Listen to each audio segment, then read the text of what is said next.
일본의 한 기업에서 직원들이 상사와 함께 식사를 하게 되었습니다. 부장이 오늘 저녁 뭐 먹을까요? 묻자 아무도 대답하지 않습니다. 모두가 조용히 부장의 입만 바라보며 부장이 정하는 것이 당연하다는 분위기가 흐릅니다. 결국 부장이 우리 언제나 먹던 대로 소바로 하죠. 라고 말하자 모두가 좋습니다.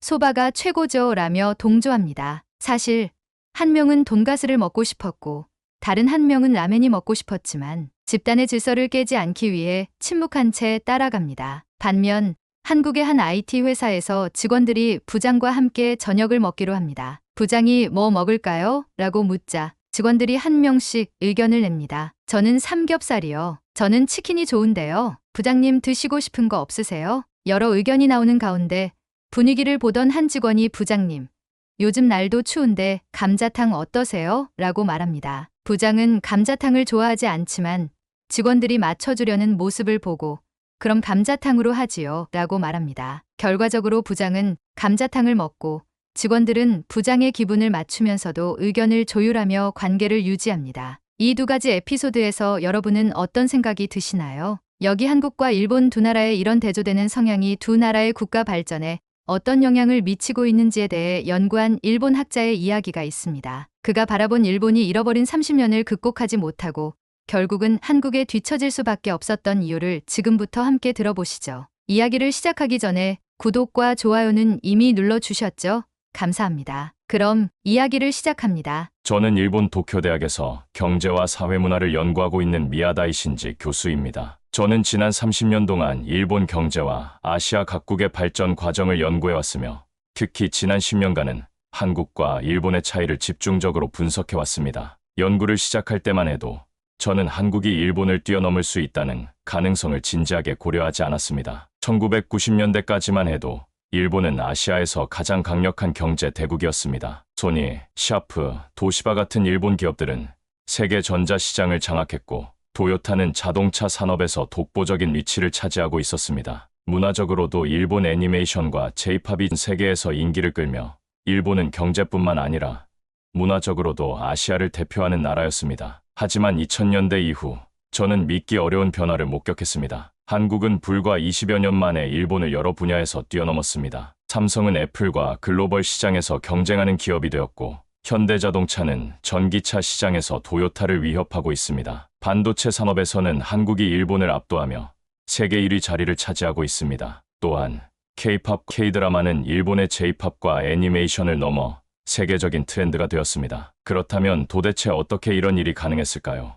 왜 일본은 정체된 반면 한국은 세계적인 강국으로 성장한 것일까요? 제가 처음 떠올린 가설은 한국이 운이 좋았다는 것이었습니다. 하지만 그것은 단순한 착각이었습니다. 한국은 IMF 외환위기, 글로벌 금융위기, 일본과의 무역 갈등 등 수많은 경제적 위기를 겪었지만 그때마다 극복해냈습니다. 반면 일본은 지속적인 경기 침체를 겪으며 잃어버린 30년이라는 오명을 쓰게 되었습니다. 저는 한국의 경제 성장과 문화적 성공을 설명하는 다양한 이론을 분석했습니다. 한국인의 높은 교육열, 기업들의 기술 혁신, 글로벌 마케팅 전략 등이 주요 요인으로 꼽혔습니다. 하지만 저는 오랜 연구 끝에 더 근본적인 차이를 발견했습니다. 그것은 바로 한국과 일본의 사회적 문화 차이, 즉 한국의 관계주의와 일본의 집단주의의 차이였습니다. 한국과 일본은 모두 동아시아 문화권에 속하며 전통적으로 개인보다는 집단을 중시하는 성향이 강합니다. 하지만 그 안에는 결정적인 차이가 있습니다. 일본은 집단의 질서와 전통을 최우선으로 하는 사회입니다. 개인은 조직의 규율을 철저하게 따라야 하며 기존 시스템을 유지하는 것이 가장 중요한 가치로 여겨집니다. 일본 사회에서는 새로운 변화를 시도하기보다 기존의 전통과 규율을 지키는 것이 미덕으로 여겨집니다. 반면 한국의 관계주의는 집단주의와는 다릅니다. 한국 사회에서도 집단과의 유대를 중요하게 여기지만 그것이 반드시 기존의 룰을 따르는 것을 의미하지는 않습니다. 한국인은 관계 속에서 개인의 역할을 조정하며 변화하는 환경에 빠르게 적응하는 능력이 뛰어납니다. 즉, 한국의 관계주의는 단순한 집단주의가 아니라 빠른 변화와 적응을 가능하게 하는 유연한 구조를 가지고 있습니다. 이 차이는 한국과 일본의 기업 문화에서도 명확하게 드러납니다. 일본 기업들은 강한 위계 질서를 유지하며 의사결정 과정이 느리고 새로운 변화를 받아들이는데 시간이 오래 걸립니다. 반면 한국 기업들은 내부 경쟁과 협력을 통해 빠르게 혁신을 이루고 환경 변화에 맞춰 조직 구조를 변화시킵니다. 예를 들어 일본의 소니와 샤프가 새로운 기술 변화에 적응하지 못하고 글로벌 시장에서 경쟁력을 잃어가는 동안 삼성과 LG는 빠르게 최신 기술을 도입하며 글로벌 시장을 장악했습니다. 또한 일본의 도요타가 전기차 시장 진입을 망설이는 동안 현대자동차는 전기차와 수소차 기술 개발에 집중하며 글로벌 자동차 시장의 패러다임을 바꾸고 있습니다. 저는 이 문제를 더 깊이 연구하기 위해 한국과 일본의 경제, 사회, 기업 문화를 비교 분석했습니다. 그리고 확신하게 되었습니다. 일본은 한국을 따라잡을 수 없습니다. 한국의 관계주의는 빠른 변화와 적응을 가능하게 하고 위기 속에서도 강한 경쟁력을 발휘할 수 있도록 만들었습니다. 반면 일본의 집단주의는 안정적인 구조를 유지할 수 있지만 변화의 속도가 느려 새로운 시대에 적응하는데 한계를 보이고 있습니다. 일본은 전통적으로 집단의 질서와 조화를 최우선으로 하는 사회입니다. 일본의 조직 문화는 개인보다 집단을 우선하며 구성원들은 주어진 역할을 철저하게 수행하는 것을 최고의 가치로 여깁니다. 이러한 문화는 과거 일본이 경제적으로 급성장하는 데 중요한 역할을 했습니다. 20세기 후반, 일본은 철저한 기업 중심의 집단주의를 통해 빠른 산업화를 이루었고 세계 경제의 중심국 중 하나로 성장할 수 있었습니다. 하지만 글로벌 시장이 빠르게 변화하고 경쟁이 치열해지면서 일본의 이러한 집단주의는 오히려 성장의 발목을 잡는 요소가 되고 말았습니다. 일본의 기업들은 전통적인 조직 질서를 유지하는 데 집중한 나머지 변화와 혁신에 대한 대응이 느려졌고 새로운 패러다임을 받아들이는 데 소극적이었습니다. 과거 일본이 세계 시장을 주도했던 시절 소니, 샤프, 도시바 같은 기업들은 뛰어난 기술력과 조직력을 바탕으로 전자산업에서 글로벌 시장을 석권했습니다. 그러나 시간이 지나면서 새로운 기술과 트렌드가 등장했을 때 이들은 변화를 거부했습니다. 위에서 결정된 방식을 그대로 따르는 문화가 자리 잡으면서 기존의 사업 모델을 바꾸거나 새로운 기술을 적극적으로 도입하는 것이 어려워졌습니다. 반도체 산업이 대표적인 예입니다. 1970, 80년대만 해도 일본은 반도체 강국이었습니다. NEC, 히타치,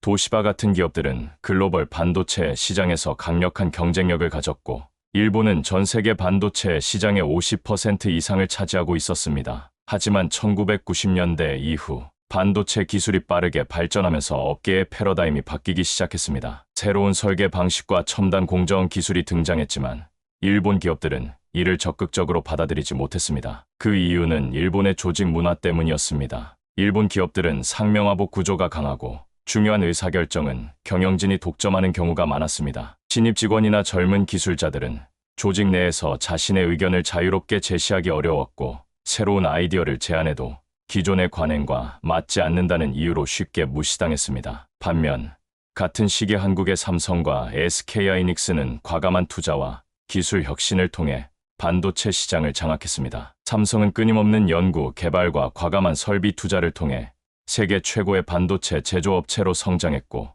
SK하이닉스 역시 메모리 반도체 분야에서 강력한 경쟁력을 확보했습니다. 일본이 과거의 성공 방식에 머무르는 동안 한국은 빠르게 변화하는 시장을 읽고 적극적으로 대응했습니다. 일본 자동차 산업 역시 같은 문제를 겪고 있습니다. 도요타, 혼다, 닛산 같은 일본의 대표적인 자동차 기업들은 오랫동안 세계 자동차 시장을 지배해왔습니다. 하지만 최근 들어 전기차 시장이 급성장하면서 일본 자동차 산업은 새로운 도전에 직면하게 되었습니다. 글로벌 자동차 시장은 내연기관 중심에서 전기차 중심으로 빠르게 변화하고 있는데 일본 기업들은 여전히 전통적인 내연기관 자동차에 의존하고 있습니다. 도요타는 1997년 세계 최초의 하이브리드 자동차인 프리우스를 출시하며 한때 친환경 자동차 시장을 선도했습니다. 그러나 이후 전기차 시장이 본격적으로 성장하면서 테슬라, 현대, BYD 같은 기업들이 빠르게 시장을 장악하기 시작했습니다. 하지만 일본의 자동차 기업들은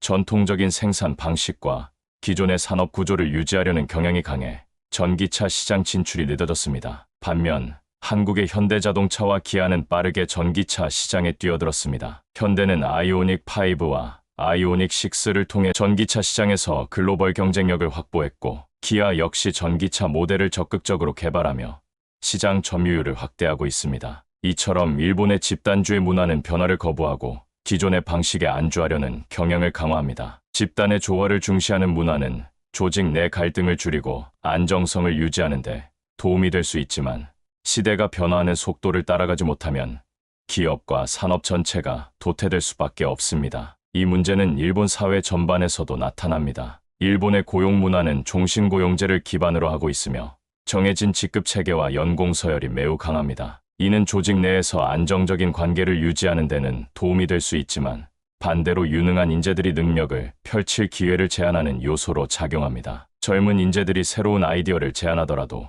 조직 내 질서를 유지하는 것이 더 중요하게 여겨지기 때문에 쉽게 받아들여지지 않는 경우가 많습니다. 이러한 집단주의 문화는 일본이 세계 시장에서 경쟁력을 잃어가는 주요 원인 중 하나가 되었습니다. 과거에는 일본의 기업 문화가 강력한 무기가 되었지만 이제는 오히려 발목을 잡는 족쇄가 되어버렸습니다. 그렇다면 일본과 달리 한국은 어떻게 변화에 빠르게 적응할 수 있었을까요? 그 답은 바로 한국의 관계주의에서 찾을 수 있습니다. 한국은 집단을 중시하면서도 환경 변화에 따라 빠르게 적응하는 유연성을 가지고 있습니다. 한국 기업과 사회가 변화하는 글로벌 시장에 맞춰 어떻게 경쟁력을 강화해 왔는지 이제 그 차이를 하나하나 분석해 보겠습니다. 앞서 일본의 집단주의 문화가 변화를 거부하며 정체되었던 이유를 설명해 드렸습니다. 그렇다면 한국은 어떻게 다를까요? 일본과 마찬가지로 한국 역시 동아시아 문화권에 속하며 집단과 공동체를 중시하는 특성을 가지고 있습니다. 하지만 한국은 단순한 집단주의 사회가 아닙니다. 한국 사회는 관계를 중요하게 여기면서도 상황에 맞춰 빠르게 적응하는 유연성과 창의성을 갖추고 있습니다. 이러한 차이가 한국을 세계적으로 성공한 나라로 만들었습니다. 한국의 관계주의는 조직의 전통과 관행을 유지하는 것보다 변화하는 환경 속에서 관계를 조정하고 새로운 흐름을 만들어내는 능력에 초점을 맞춥니다. 이러한 특징은 경제, 기술, 문화 모든 영역에서 한국이 빠르게 성장할 수 있는 원동력이 되었습니다. 한국 사회에서 눈치라는 개념은 매우 중요한 역할을 합니다. 하지만 여기에서 말하는 눈치는 단순히 다른 사람의 기분을 살피는 것이 아닙니다. 사회적 분위기와 변화의 흐름을 읽고 빠르게 적응하는 능력을 의미합니다. 이러한 눈치 문화는 조직 내부에서 상황에 맞춰 유연하게 대처하는 능력을 기르는 데 기여합니다. 일본의 집단주의 문화에서는 위에서 정한 규칙을 따르는 것이 중요하지만 한국에서는 관계와 분위기를 고려하면서 최선의 선택을 하는 것이 더 중요하게 여겨집니다. 예를 들어 한국 기업에서는 한 가지 방식만을 고수하지 않고 상황에 따라 유연하게 전략을 변경하는 것이 흔한 일입니다. 삼성전자가 글로벌 시장에서 애플과 경쟁할 수 있었던 이유도 바로 여기에 있습니다. 삼성은 처음부터 애플과 같은 독창적인 브랜드를 가지고 있었던 것이 아닙니다. 오히려 시장 흐름을 빠르게 파악하고 기존의 성공 모델을 벤치마킹하며 이를 더 발전시키는 전략을 사용했습니다. 스티브 잡스가 아이폰을 발표했을 때 일본의 전자 기업들은 기존의 피처폰 시장에 대한 집착 때문에 변화를 주저했습니다. 반면 삼성은 빠르게 스마트폰 시장으로 전환하면서 안드로이드 기반의 갤럭시 시리즈를 출시하며 경쟁력을 확보했습니다. 이러한 빠른 적응력과 유연성이 한국 기업의 강점입니다. 한국 기업들은 경쟁과 협력을 동시에 중시하는 특징을 가지고 있습니다. 일본 기업들은 장기적인 고용 안정성과 조직 내 조화를 최우선으로 하기 때문에 내부 경쟁보다는 질서를 유지하는 것이 더 중요하게 여겨집니다. 하지만 한국 기업들은 다릅니다. 내부적으로 경쟁을 유도하면서도 필요할 때는 강한 유대감을 발휘해 위기를 극복하는 전략을 사용합니다. 그 대표적인 사례가 IMF 외환위기 극복 과정입니다. 1997년 한국은 외환위기를 맞이하며 국가 경제가 붕괴될 위기에 처했습니다. 하지만 한국 국민들은 자발적으로 금 모으기 운동에 참여하며 경제 회복을 위한 노력을 함께했습니다. 이러한 집단적 협력과 위기 대응 능력은 일본에서는 보기 어려운 현상이었습니다. 기업 문화에서도 마찬가지입니다. 일본의 기업들은 신입 사원들에게 장기적인 교육을 실시하며 새로운 아이디어보다는 기존의 방식에 익숙해지도록 합니다. 반면 한국 기업들은 빠르게 신입 직원들에게 기회를 주며 경쟁을 통해 더 나은 성과를 만들어내는 구조를 가지고 있습니다. 이러한 문화는 IT 산업에서도 강한 경쟁력을 발휘했습니다. 일본의 IT 기업들은 전통적인 방식에 얽매여 클라우드, AI, 플랫폼 기술을 발전시키는 데 속도를 내지 못했습니다. 반면 한국의 IT 기업들은 빠르게 변화하는 글로벌 시장에 맞춰 스타트업 문화와 협업을 활성화하며 경쟁력을 높였습니다. 한국의 관계주의 문화는 새로운 시장에 도전하는 태도를 만들어냅니다. 일본 기업들은 전통적인 강점을 유지하려는 경향이 강한 반면 한국 기업들은 새로운 시장을 개척하고 트렌드에 맞춰 사업 방향을 빠르게 조정하는 능력을 보여줍니다. 그 대표적인 사례가 바로 전기차 산업입니다. 도요타는 하이브리드 차량에 집중하며 순수 전기차 시장 진출을 주저했습니다. 반면 현대차와 기아는 전기차가 미래 시장의 핵심이 될 것을 빠르게 파악하고 적극적인 투자와 연구개발을 진행했습니다. 그 결과 현대차의 아이오닉 5 글로벌 시장에서 큰 성공을 거두었고 현대차는 전기차 시장 점유율에서 일본을 넘어섰습니다. 이는 한국 기업이 변화하는 흐름을 읽고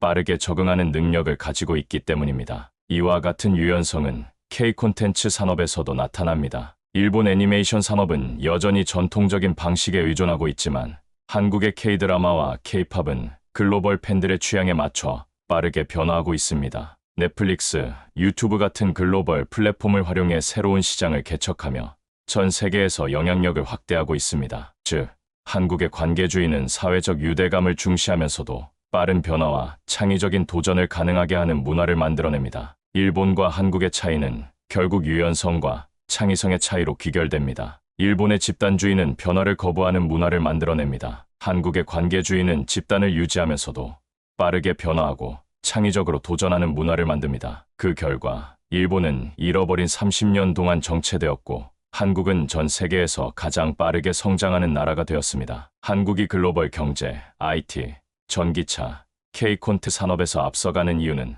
단순한 기술력 때문이 아닙니다. 관계 속에서 변화를 주도하고 빠르게 적응하는 한국의 관계주의 문화가 강력한 경쟁력을 만들어냈기 때문입니다. 이제 한국이 전 세계를 주도하는 또 다른 분야를 살펴보겠습니다. 그것은 바로 K-소프트 파워입니다. 앞서 한국과 일본의 문화적 차이를 분석하면서 일본이 집단주의에 의해 변화를 거부하며 정체된 반면 한국은 관계주의를 바탕으로 빠르게 변화에 적응하고 혁신을 이루어왔다는 점을 설명해 드렸습니다. 이제 그 결과 한국이 세계적으로 주도권을 가지게 된 이유를 좀 더 구체적으로 살펴보겠습니다. 오늘날 한국은 경제, 기술, 문화, 방산 등 다양한 분야에서 세계적 영향력을 가진 강국으로 자리 잡았습니다. 과거에는 일본이 아시아를 대표하는 경제 강국이었지만 이제는 한국이 그 자리를 대신하고 있습니다. 과연 한국이 세계를 지배하는 이유는 무엇일까요? 먼저 가장 쉽게 체감할 수 있는 부분은 바로 문화입니다. 한국의 K-소프트 파워는 전 세계적으로 엄청난 영향력을 발휘하고 있습니다. 과거 일본은 애니메이션과 J-팝을 통해 아시아 문화의 중심 역할을 했습니다. 하지만 2000년대 이후 한국의 K-팝, K-드라마, K-무비, K-푸드 등이 전 세계로 확산되면서 한국이 문화 강국으로 자리 잡았습니다. 한국의 K-팝이 처음부터 강력한 글로벌 영향력을 가졌던 것은 아닙니다. 하지만 한국의 관계주의 문화는 팬들과의 소통을 중요하게 생각하며 끊임없이 변화하는 글로벌 트렌드에 맞춰 발전해 왔습니다. BTS는 음악뿐만 아니라 팬들과의 긴밀한 관계를 유지하며 아미라는 강력한 글로벌 팬덤을 형성했습니다. 오징어 게임, 더 글로리, 킹덤 등은 전 세계 시청자들에게 사랑받으며 K-콘텐츠의 우수성을 입증했습니다. 한국의 엔터테인먼트 산업은 단순히 기존의 틀을 유지하는 것이 아니라 세계적인 흐름을 읽고 빠르게 변화하며 새로운 시도를 지속하고 있습니다. 일본도 애니메이션과 J-팝을 통해 한때 아시아 문화 강국으로 군림했습니다. 그러나 일본의 집단주의 문화는 변화에 대한 적응력을 떨어뜨렸습니다. 일본의 애니메이션 업계는 기존의 제작 방식을 고수하며 넷플릭스와 같은 글로벌 OTT 플랫폼과의 협업에 소극적이었습니다. 일본의 J-팝은 해외 팬들과의 소통이 부족했고 글로벌 시장에 적극적으로 나서지 않았습니다. 일본의 연예 기획사들은 내부 시스템을 유지하는 것에 집중하면서 변화하는 글로벌 흐름에 적응하지 못했습니다. 이러한 차이 때문에 한국의 K-팝과 K-드라마는 세계적인 브랜드가 되었지만 일본의 문화 콘텐츠는 아시아 지역에 국한되거나 점점 영향력을 잃어가고 있습니다. 이점 K방산 한국은 무기 수출까지 시작했다. 문화뿐만 아니라 한국은 방위 산업에서도 세계적인 강국으로 성장했습니다. 과거에는 일본이 경제 강국이었기 때문에 군사력에서도 상대적으로 우위에 있을 것이라고 생각할 수 있습니다. 하지만 오늘날 방산 산업에서 한국이 일본을 완전히 압도하고 있습니다. K9 자주포는 이미 세계 여러 나라에 수출되며 글로벌 표준이 되었습니다. K2 흑표 전차는 유럽 국가들이 도입을 검토할 만큼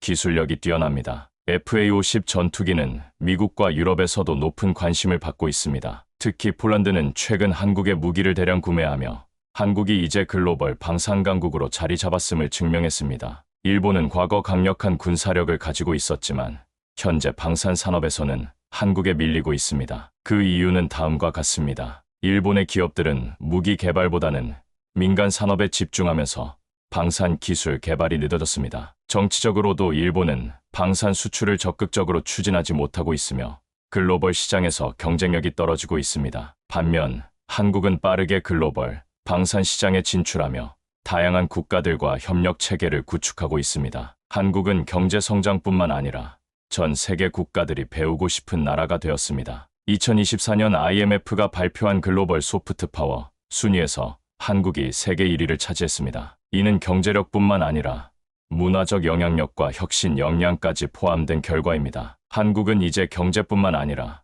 소프트 파워까지 갖춘 강력한 국가로 인정받고 있습니다. 반면 일본은 여전히 과거의 성공에 머물러 있으며 세계적 영향력이 점점 감소하고 있습니다. 한국은 OECD 국가 중에서도 가장 빠르게 성장하는 경제를 가진 국가 중 하나입니다. 반면 일본은 30년째 경기 침체에서 벗어나지 못하고 있습니다. 한국의 반도체, 전기차, IT 산업은 세계 시장을 주도하고 있습니다. 일본의 산업 구조는 변화에 대한 대응력이 낮아 경쟁력을 잃어가고 있습니다. 저는 오랜 연구 끝에 일본이 한국을 따라잡을 수 없다는 사실을 인정하게 되었습니다. 한국의 관계주의는 유연성과 창의성을 바탕으로 변화에 빠르게 적응하는 문화입니다. 일본의 집단주의는 안정성을 유지하는 장점이 있지만 새로운 시대에 적응하지 못하고 정체되게 만듭니다. 이제는 세계가 한국을 배우고 있습니다. 일본뿐만 아니라 미국과 유럽에서도 한국의 발전 모델을 분석하고 있습니다. 한국은 단순한 경제 강국을 넘어서 세계적인 문화와 기술의 중심국으로 자리 잡았습니다. 결국